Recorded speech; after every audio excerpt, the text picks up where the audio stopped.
All right, see Jumbo, everybody. Welcome to Satora's Black History Corner internet program. I am your host, Catherine Hunter Williams, along with my co-host, Miss Catherine Blake. Hello, everybody. Or as you might hear me call her, Miss B. All right, today I'm going to tell our story about the plans to honor Dr. Martin Luther King Jr. on Stone Mountain. All right. In Atlanta, Georgia, with Let Freedom Ring and a large Liberty Bell put up there. How they going to do that, and I don't know. And then Miss B is going to tell our story about Recy Taylor. And I'm not going to go into the details because it's some details about what happened to her and what's happened to her, what's going on for her today. So I'm going to let her tell that story. If we get time. If we have time. We should have time. I'm cut down a whole. I really don't have a lot. Okay. We're going to see. Okay.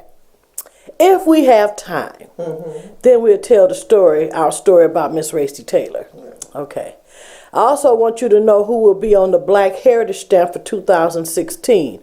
I talked about it on our last program, but I didn't have a picture. So now we have a picture of Richard Allen, all right, who is the founder of the African Methodist Episcopal. Oh, I pronounced it right. You sure did. Oh, church, AME. That's what they call it. Yeah. Yes. He's a preacher, activist, and civil leader. He was born in 1760, and he was an aspiring figure whose life and work resonate profoundly in American African history. This stamp coincides with the 200-year anniversary of Allen's founding of the African Methodist Episcopal Church, one of the most important institutions in American African life, and his election as his first bishop. Are y'all celebrating? Well, I'm CME, but yes, the AME. Oh, you CME? That's Christian Methodist. How did I get that mixed up? Well, it was at one time Colored Methodist. Man. Colored Episcopal, yeah. Okay, the stamp stamp art is a portrait of Allen, a detail from 1876 print entitled Bishops of the AME Church. And the CME Church came out of the AME Church. Oh, okay. Thank you. I should have known that. Yeah. But I didn't. And as you had said, they called it at one time a colored Methodist Episcopal. Well, at least they left that alone, and then they went to Christian. Well, that's a good one. Okay. That's Mr. Richard Allen, and he will be on the 2016 Black Heritage Stamp for next year. And remember, people, you must ask for it, and you're not going to get it if you just go up and ask for stamps. They're going to give you just that red, white, and blue flag stamp. You must ask for the Black Heritage stamps. They also are forever stamps, so no matter how much the price grow up, they stay the same. All right, let's move forward. I know since I've been purchasing the heritage stamps, the post office over in Pasadena, they have quite a variety now. They definitely keep them, and I asked them, are they getting a lot of requests for them? They said, yeah. So that's why they keep so many of them in there. Good, because at one point in time, they were going to discontinue the whole line. And, one thing I found out about us, we could come together, and I watched us pull together and watch this turn totally around. Absolutely. But I was also told that this variety that they have this year, like the woman said, it's because of Obama. And I said, nah, it's not because of Obama. Yeah. But she said they haven't. Now, this is what my postmaster told me, and they have all of them. They be on time. And they told me I'm the only one that be buying them over there. Really? I buy them out. Well, you're in Burton. Yeah, well, so black people live out there too. I'm in the hood. Well, they call this the hood too, where I'm at. But anyway, she said all those different ones that they had this year, and I think they had about 6 different ones this year. of black people, men and women. She said that will not be happening next year, 2016. That they only going to do that one. But I got to believe it to see it, because they usually go back somewhere and find somebody. You know, they had Ray Charles, Jimi Hendrix, the Freedom one. The Kwanzaa stamp should be coming out pretty soon. Oh yeah, Kwanzaa stamp is coming out this December. And that's going to continue. They're going to have that every year. You know, it might be changed because they sure don't have it as it was when it first came out. Right. So, you know, they said it was a cross on there and it was upside down, the first one. I mean, you know, people are so, I call it that politically correct stuff. Right. But if the cross I looked at it and it did look like it was, you know, it's right there at the corner of it. If you got one of those, you look right there at the corner on the right-hand side, it do look like it's upside down. You know, anyway, you have to draw your attention to it, because if not, you won't see it. You don't pay it no attention, because I sent all them things out. And they was the same stamp for a few years till someone caught it. Right. And then they started changing it, and I think this is the third time they done changed it, because it was different last year than the one the year before. Right. So it might be changed again this year. I don't know. You know, just we shall see. Whatever. If you celebrate and get our stamps and Black Heritage stamps and use them, people, use them. I love putting them on my stamp. I do too. On my envelopes. And people, I do know that some people still are going to get their own. They just cut off the stamp on the envelope that I done sent them, and they be keeping it. And then let me know that, look, I got the, okay. All right. I tell them you can go buy your own. Anyway. Moving forward, go on and support that, because that's something we really need. Absolutely. And it goes way back. Yep. So, and I think if you really want the ones that's way back, you can call the United States Postal. Go on the internet, Google it, and you can get what you want. Absolutely. Yeah. Absolutely. All right. Moving forward, because I want Miss Catherine to get her story in. It's a very interesting story. Yes. It's not that long, though. Yeah, so I think we're going to have time. And we started late, didn't we, John? Yeah, but we're still here. I mean, we still got, you still go by minutes, not the actual time you start. So you go by, so many minutes you have to do the show. So we started late, so you still get the same amount. So, okay. 10 minutes, all right? Well, thank you, John. All right. Okay, let me get to this one, because this was the story I was going to tell the last program we had, but we didn't have time. So it's not a long story, and it's our story, and it's a plan to honor Martin Luther King at a Southern Civil War symbol.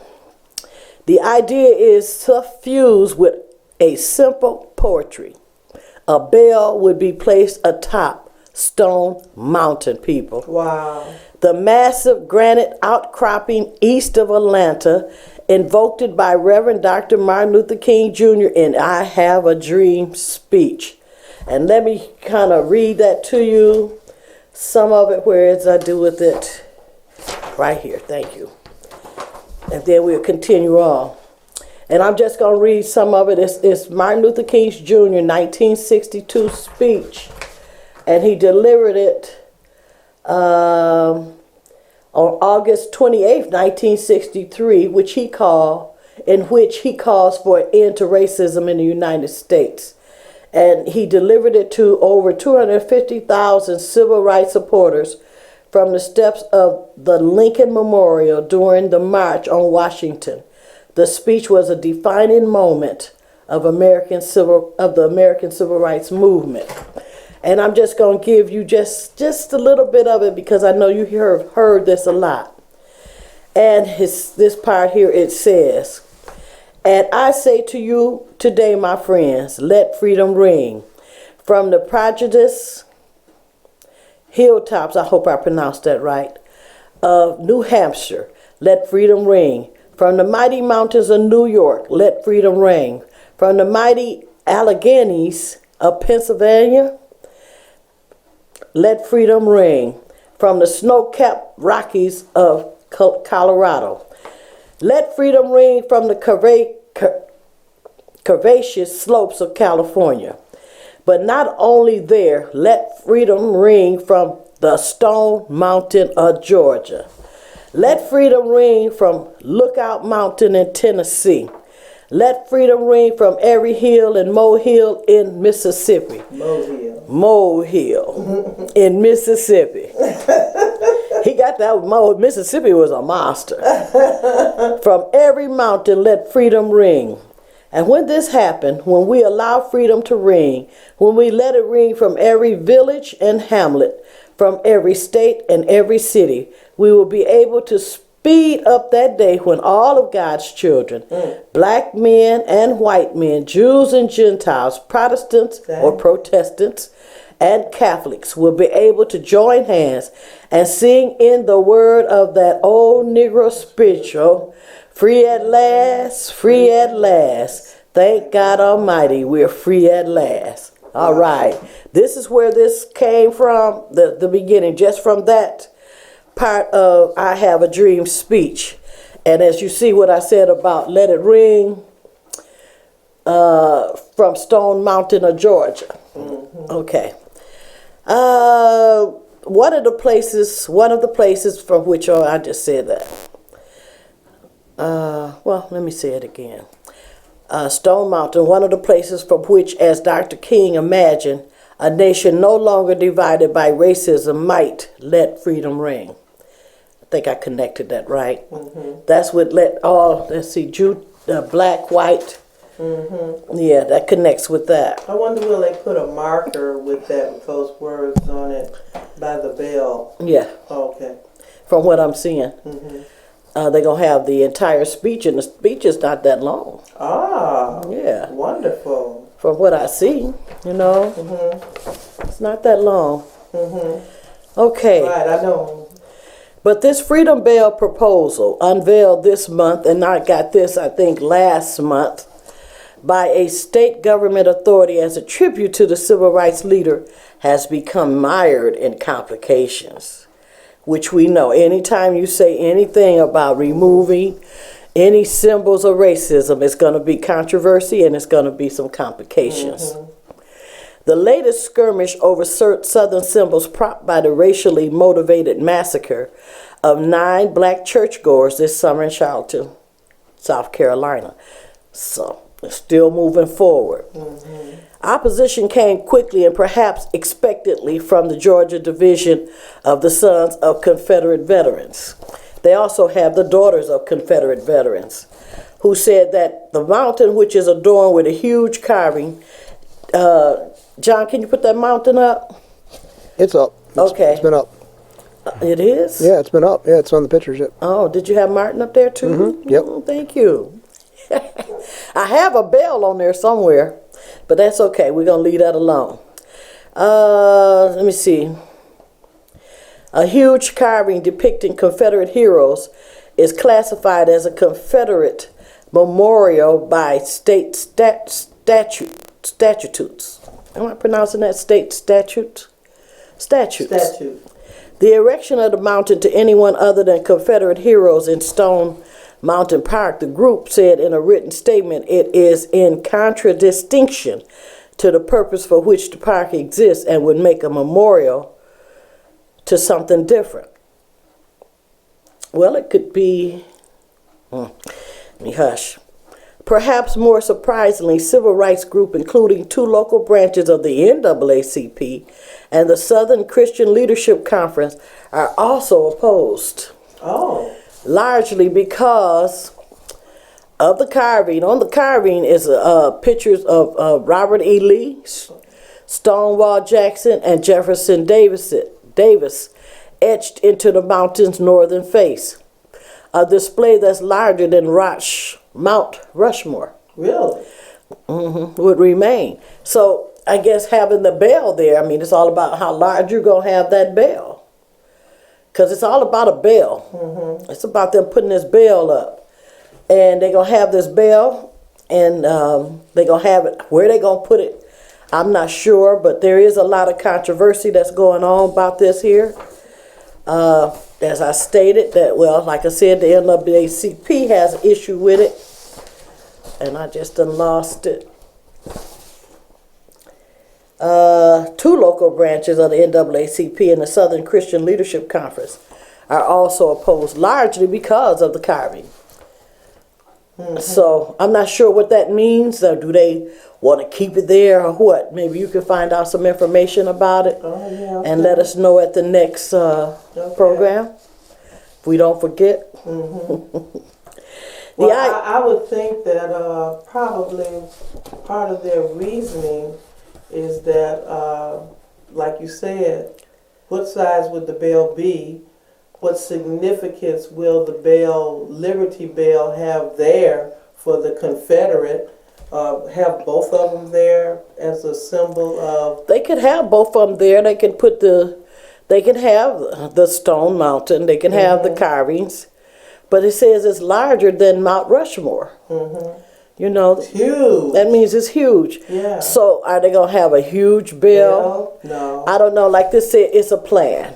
It's planned. It hasn't gotten. That's very interesting to see what how they gonna do especially with the Southern Conference leadership, what their reasoning would be along with the NAAC. that. Yeah.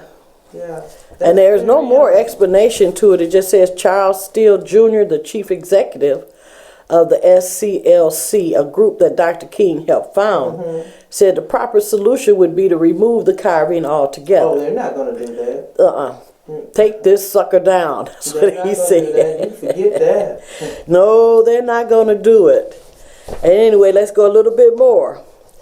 The idea has black supporters, including Andrew Young, the former Atlanta mayor and United States ambassador to United Nations, who told the Journal-Constitution that a Martin Luther King bell atop Stone Mountain would be a wonderful symbolism that will reflect Dr. King's goal of reconciling races and opinions. Yeah, I could see that, but it would have to be really big. And I don't see them, I don't know, they You'd be surprised. They did Martin Luther King statue in D.C. Yeah, so, that's hey, huge, yeah. and it took them a long time to get that together, but they did it. I don't underestimate our people when they get it to going. And once they get it going and other people start seeing it going, other ethnic groups, then they join in. Right. It can Just happen. like what they did with Sojourner Truth when they did that bus for her because she wasn't included on that big statue for the women's suffrage. They left her off of it. And they also Purposely. didn't have her inside, I think, Right, somewhere. right. They didn't have her bus, but they got her in there now. Right. So and then they got a huge one. Is it Sojourner Truth? Battle Creek? Yeah. They got a huge one up in Battle Creek, you know. But this, I think this is going to have to be extremely large. Yeah. Even if it's on the other side of the mountain, it's going to have to be a huge bell and with the carving so you can read it. You know, let freedom really ring. Investigate that and find out some more about that. That's very interesting. Well, I'll keep you updated, you know, because when it happens, they're going to let you know about it. Yeah, that ought to be a big event. It should be. Yeah. Yeah. Well, especially with the Confederacy. Oh no, let me get here with the Ku Klux Klan. Oh, Because my. the Ku Klux Klan, well, let me give you a little history about Stone Mountain, Georgia. Stone Mountain is a city in DeKalb County, Georgia, in the United States. And I remember going down there one time, and I seen a sign that said, "No niggas out after sundown." Oh. And I said, wait a minute. Sundown town. Don't be none, because we was going up towards Stony Mountain. There was a sign said that, and I said, look at that mess. What is that? Because I don't know what year that was, but we was up in this year. This ain't supposed to be happening. Anyway, the population was 5,802 at the 2010 census. Stone Mountain is located in the eastern part of DeKalb County and is a suburb of Atlanta, of the Atlanta metropolitan area. It lies near to, but does not include the geographical formation Stone Mountain. Now, when I was there, we was picnicking. And I'll tell you, it was something that was going on. The blacks were having something there.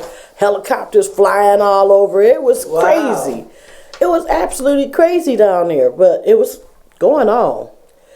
This is the largest high relief sculpture in the world. Wow. Yes. The Confederate memorial carving depicts 3 Confederate heroes of the Civil War: President Jefferson Davis, and General Robert E. Lee and Thomas J. Stonewall Jackson. And as I said, it used to be a place where the Ku Klux Klan used to meet. The Ku Klux Klan was revived at Stone Mountain in 1915. Wow. And Martin Luther King Jr., I Have a Dream speech, consequently, as I said early, includes the line, "Let freedom ring" from Stone Mountain, Georgia. Yeah. Well, you know that's where Martin is from. Georgia. Atlanta, Georgia. On my mind. That's where his church is, and his family is, and that's I think where his what they call it, memorial. You know, his wife is there where they are buried and everything, and they got his house there. I mean, if you ever go there, check out the history that they go on Bill Street. Wow. Bill Street is in Memphis. Okay, whose idea was it to put that bell up there? Who did they have that on there?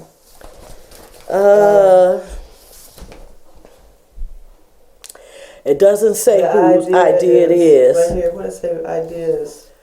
Oh, snuffed.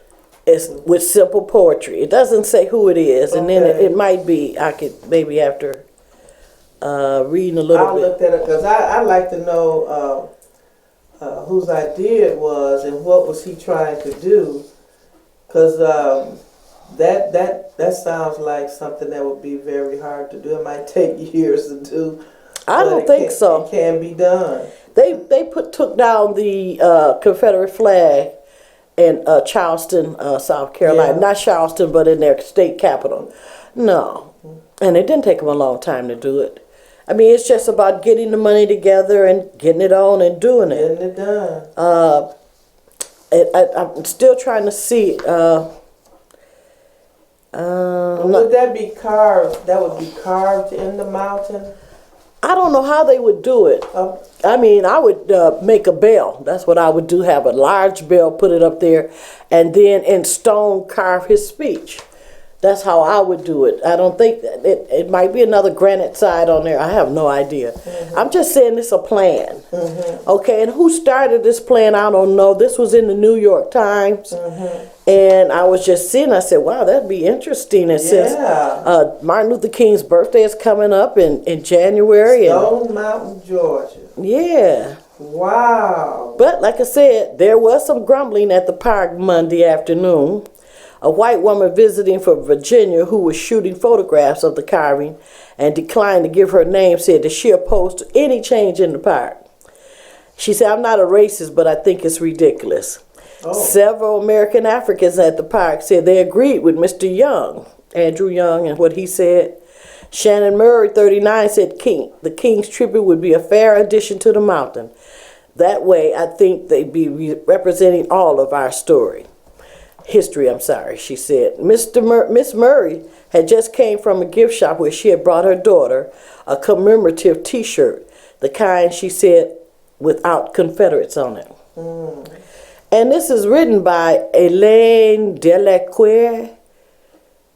Okay, she contributed to the research. Okay. It's a version of this article that appears in print on October 22, 2015 on page 815 of the New York edition with the headline, "A Plan to Honor Dr. King Among Confederates."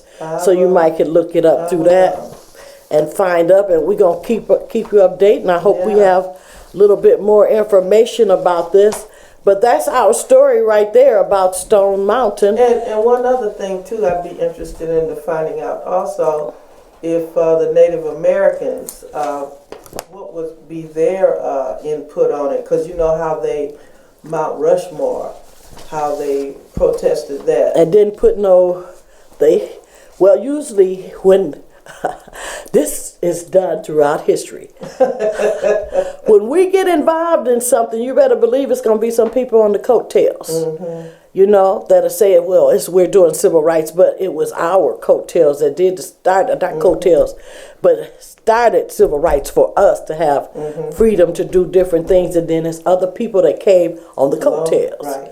So, you know, if they see this happening here at Stone Mountain, maybe they can get, what's his name, that Chief Bull, Sitting Bull. I think he's one of their famous Native American chiefs. that they might could get him, or Tears of the Trail of Tears, or something on Mount Rushmore. Wow. You'd be surprised. Hey, this country is changing, but then it's still kind of the same, but it's changing slowly but surely. Right. This is the promised land. I don't care what nobody say. This is the promised land. If you read it in the Bible, the promised land of milk and honey. Amen. Which means prosperity, y'all. Not actually milk and honey. None at all. So that's our story to plan to honor Martin Luther King Jr. at a Southern Civil War symbol, That's very which is the carving of the Confederate memorial carving of the Confederate heroes of the Civil War. And I pray that they might get this, and I pray that the Native Americans get what they want. I mean, this nation was built on of all people coming together, and as Martin said in his speech, "Let freedom ring." Blacks, white, Jews, and all of us can come together. Gentiles can come together and be as one. And I see that happening. It may not happen in my time, but it's going to happen. It's going to happen in this country. This racism has got to go. It's actually holding our country back from a lot of things. And my president sitting up here telling other folks how to deal with their human rights issues, and yet we have some issues here. So, you know, I just don't feel, I think he was wrong in what he did. I think it was the president from China that he had complained about or talked to him about his human rights issues. Well, they do have different human rights issues, but it's the same. Mostly in other countries, it's classism more so than racism. But how you going? That's like calling the kettle black. Is that what it's called? Calling the kettle. I'm saying it right? Yeah, you're saying it right. Calling them black, and you're gonna go over here and complain. Yet this is what's going on in this country, and we're up here. I did it's worse over here. Article. I don't know. Yeah, it's worse here. They control babies over there. You can only have 2 and all that kind of stuff. You know, it's a lot of difference with the human rights over there than it is here. Difference. They're killing ours, people. I'm not sure what the human rights, because I have not studied or anything that they're doing in China, but all of it is inhumane. Inhumane, absolutely. Thank you. Because we could go into the water issue here, which was inhumane. Yeah. But you know, we that's another one. That's another story that Miss B might speak on one of these times after they get that water together. But I just want to say, you know, I do look forward to one day where there is no racism. I did an article in my newsletter for January and February of Amadou Diallo from Guinea. Anyway, I don't know if y'all remember when they said the 41 shots rang out. He was shot 41 times. Oh, yeah. That was in 1999. That was not on video. Today we're seeing it on video. So it's not that it's de-escalating. To me, it's escalating. But one day it's not going to be happening at all. And always remember that the police could also be Ku Klux Klan. They just don't have the mask on. Y'all better remember that. That's right. You don't know who you're running up against when you come up against the police. You know, they come up on you and they don't have their mask on, but they Ku Klux Klan. Shoot first and ask questions later. Very anxious to shoot your butt. So just, I say, have respect for authority. Yes, sir. No, sir. And move on so you can live. That's right. Okay, we got to move forward. So we're going to go head on with our story about Recy Taylor by Miss B. Yeah, Recy Taylor. Now that's R-E-C-Y. The Alabama state apologized 67 years later to Recy Taylor for failure to prosecute attackers. In 1944, a 24-year-old black woman, Recy Taylor, was abducted at gunpoint and gang raped by a group of white men in Alabama. Taylor was married and had 1 child. Activist Rosa Parks was sent to investigate. Oh, John, that's why Rosa Parks' picture is there. Oh, I knew she was in a part of this of our story. But I wonder, why did they send Rosa Parks? Because she was going through what she was going through in Atlanta, Georgia. Yeah. Where she was it Georgia that she no, Alabama, where she refused where she refused to get off the bus. And she, at that time, she was also a member of the NAACP. She was the secretary. Yeah, right, yeah. So, that's who they sent out to investigate, the ones that's at the head, basically. Those two, except in Flint, they don't. I was thinking more along the lines of sending a man and not a woman. But a woman would be easier for her to talk to, I don't know. Okay. Because of their numerous cases, such as Taylor's popping up across the South. So, it was happening all the time. Taylor was walking home. Wait, before you go further, do you think they doing that today? Oh, well, it's in a different form because, when you stop and think about it, the attacks, the so-called attacks on white women from black men, they are the ones that get the harsh punishment. They don't wait on that. They make sure a black man is in jail. But as far as a black man attempting to or do anything to a black woman, it's not prosecuted like it's heavy. No, my question is, are they still doing, whites still raping black women like that? Well, I was more so enthused with this about the court system and the way the courts acted on this. Because this is what's still happening today. Okay, because if a black man raped a white woman, he's going to prison. Okay, but like they got this white guy somewhere, I think in Cleveland or something. John, you heard about that? Where he has been has raped over 11 or 12 black women, and his jury his peers is all white. So they raised some saying about that. Right. I'm not sure where that's at, if it's in Cleveland, but it is going on today. Going on. And he sitting over there, his peers, the jury that's judging him is all white. And so I don't have the total story in my mind, but I read about it and it just slipped me. But it's going on today. Yeah, it is. All of this a little still different happening today, but in a different segment. This man raped a whole lot of black women. But had it been well, he probably would have killed a white woman. But because I ain't gonna go into that. Because we can get off on that one. Taylor was walking home with a friend from Revival one night when a carload of white men pulled up. The men in the car told Taylor the sheriff had been looking for her. They instructed her to get in the car so they could take her uptown to the police station. Once she was forced in the car, she was drove to a wooded area. But before the group of men had their way with Taylor, they blindfolded her, and each took their turns raping her.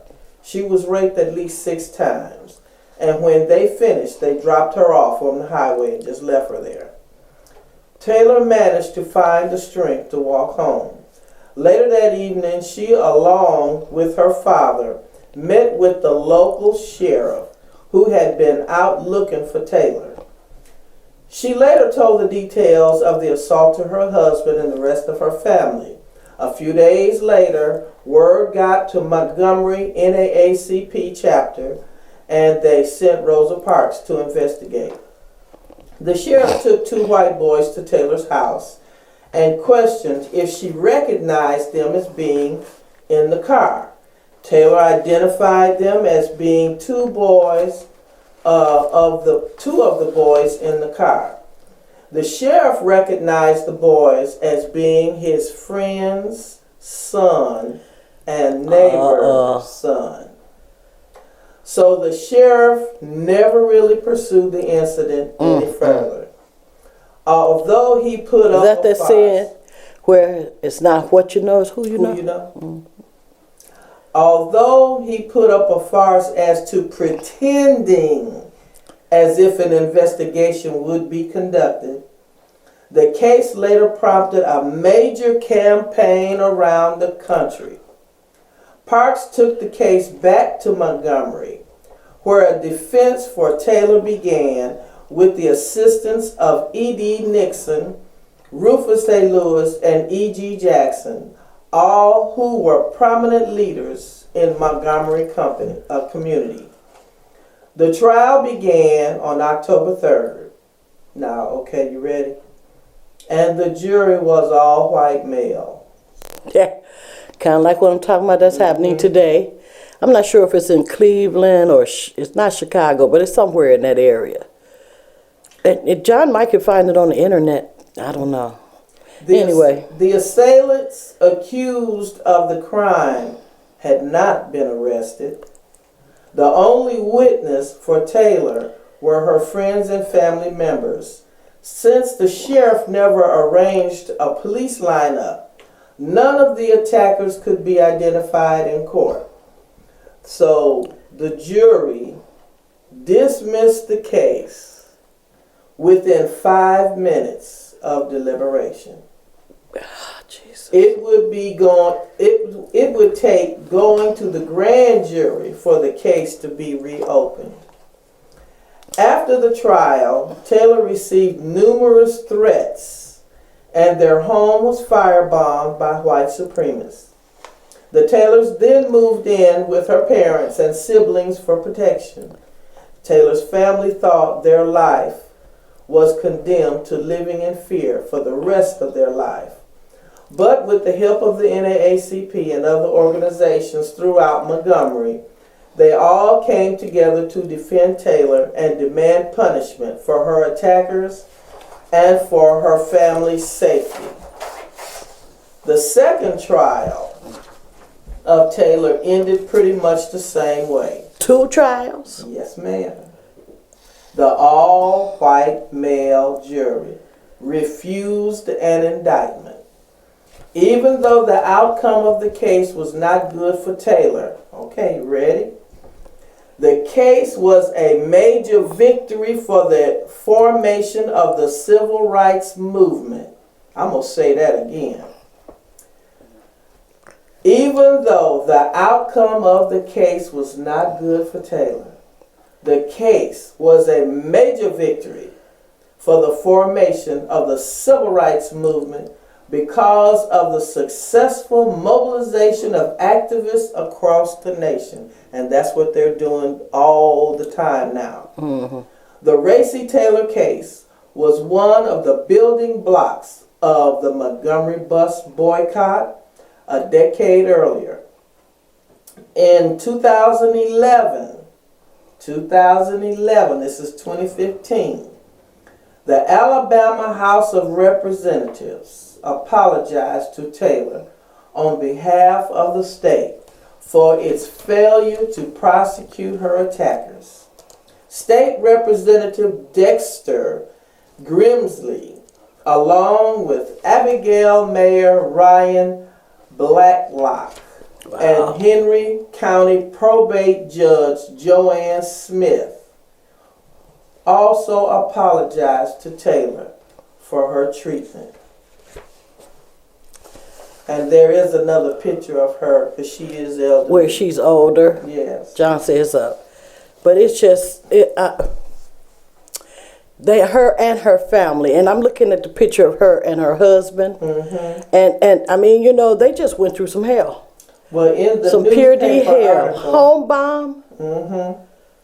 This is, I guess I cut off the date when this newspaper article was in here.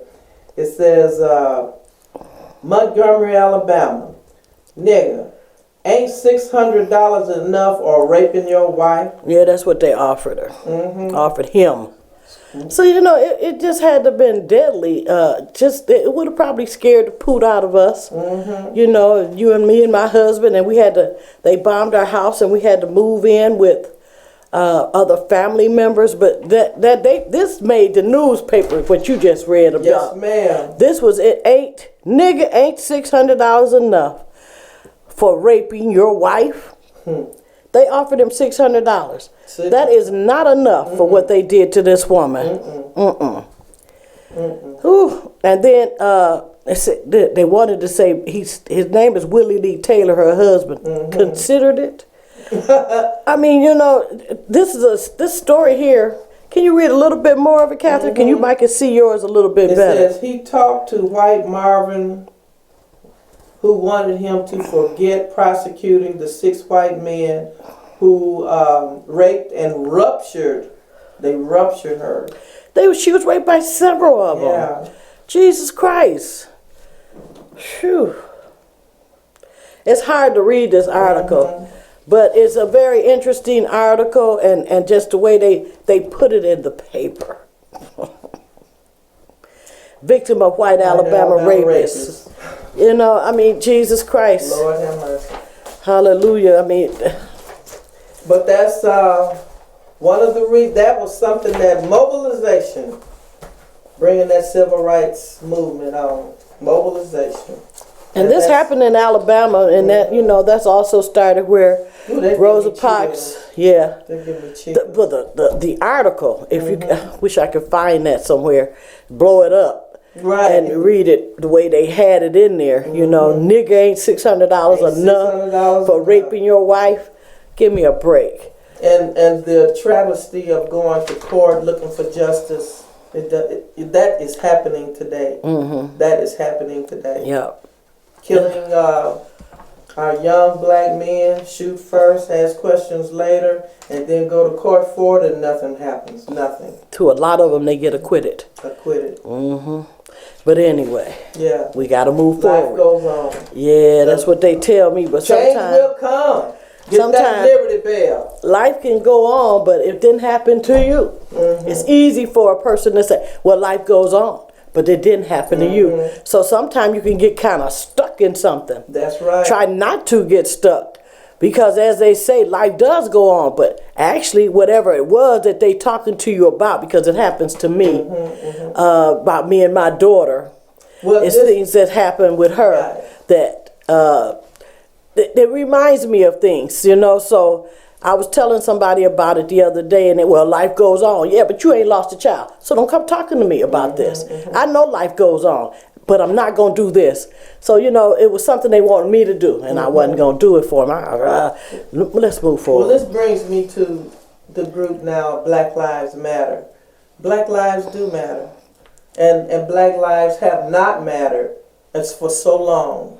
For centuries. Yeah, for so long. And it's time. I like that statement, Black Lives Matter.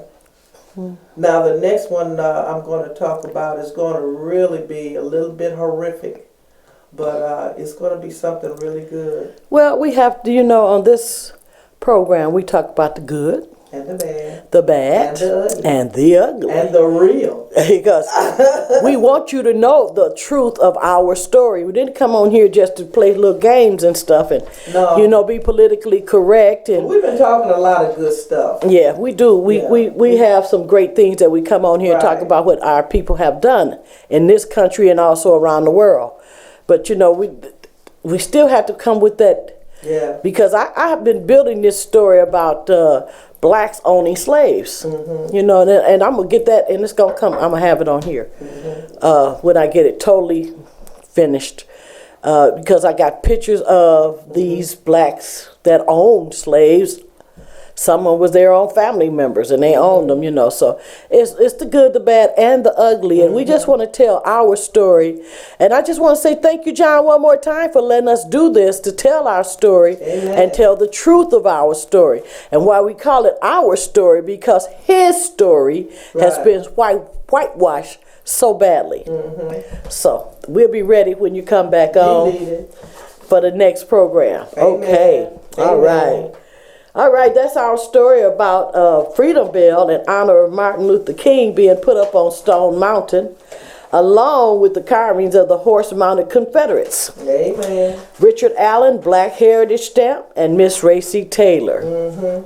Satora's Black History Corner internet program comes to you via satellite at allpointstv.com. You can watch our program every second and fourth Monday of the month, unless the day falls on a holiday starting at 3:30.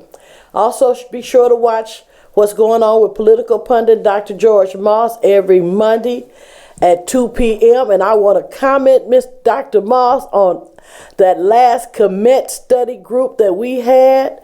The comments that I have been getting is that, wow, he was really breaking that down about the judgment, the weighing of the heart. people enjoyed it very much, very much. I enjoyed it too because really I never seen him break it down like he broke it before. Okay. We've seen this, and the judgment is: did you feed someone, clothe someone, visit someone that was ill or in prison, and it's you weighed by a feather, and your heart is put on a scale and a feather, and your heart is weighed. Wow. And that comes from out of Kemet, which is also known as ancient Egypt. And also known as Misra. Oh, I don't know what That's Misra is a modern day. Actually, is the name of Egypt in Arabic, and current. That's the Misra. A modern day? Yeah, it's actually the Egyptians don't call themselves Egyptians. They call them. No, they don't. No, so the country is called Misra. The Misra. It's M-I-S-R. I can see it written in Arabic, but yeah, it's actually the modern name is Misra. M-I-S-R. M-I-S-R. Yeah, written Misra. in Arabic. Written in Arabic. You know me. Yeah, right. Okay. I took 8 semesters of Arabic, so I know what I'm talking about. I didn't say you didn't. Okay. I'm just saying that it was written in Arabic. Yeah. And a lot of them are Arabic over there. Well, they speak a different variation. There's a dialectical difference in Arabic and the Egyptian. It's very. Matter of fact, when you learn Arabic, they actually have like a. You have to you really concentrate to study Egyptian Arabic, the form of it. But Arabic spoken in different dialects throughout the Arab-speaking world. You know, the Arabic-speaking world. So, yeah, but it's Misra now. There's actually another name for Kemet and Misra. There's another name for Egypt that I always forget it. But there's another ancient name for it too, and I always draw a blank. I heard it once, I think it was. But okay, Dr. Moss, you hear that? We're looking forward to us teaching on that at the next Kemet study group. Amen. All right, which will be held on the 16th of December at Good Beans, starting at 5 p.m. Good Beans is located at 328 North Grand Traverse Street. All right, John, we got it going on. He going to bring it in. He going to come. Don't forget, Dr. Boss, because I will. Okay. All right. That was our story. I'm sorry, let me get back to where we were at. About Dr. George Moss every Monday at 2 p.m. As always, I'd like to say thank you to all of you who have watched our program today. And if you have liked what you have seen and heard, pass it on to others. Just tell them to come in and if they just stay a minute, check us out. Amen. At allpointstv.com. Until next time, my God-given, incredibly resilient, great, powerful, strong, and beautiful Amen. Black people.